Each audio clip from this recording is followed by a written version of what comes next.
Pour commencer, on va vous montrer en théorie comment cela fonctionne. Pour cela, on va prendre un signal simple, qui sera bien pour commencer, et ensuite on vous montrera une musique un peu plus connue pour que vous puissiez sentir la différence. Donc pour commencer, prenons un signal simple.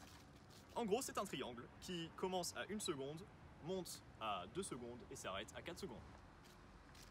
Maintenant, on va transformer ce signal en créant un nouveau signal S2.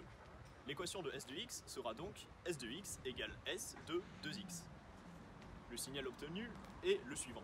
C'est un signal accéléré 2 fois.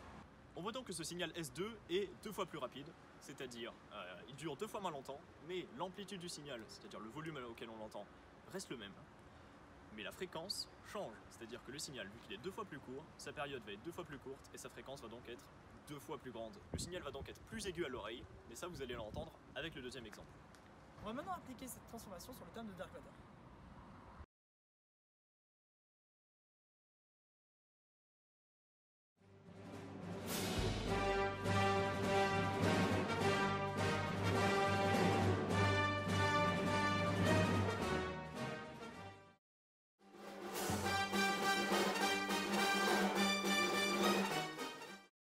Comme vous pouvez l'entendre, le thème est maintenant accéléré 2 fois et donc 2 fois plus aigu.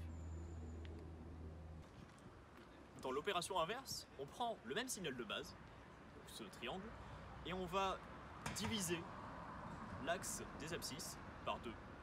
On va donc obtenir un signal 2 fois plus long et aussi 2 fois plus grave. En effet, le signal étant 2 fois plus long, la période est aussi 2 fois plus longue et donc la fréquence est 2 fois plus courte. La fréquence est donc plus petite, plus basse, le signal est plus grave. Maintenant, on va le faire sur un exemple concret, le thème de Darkwater.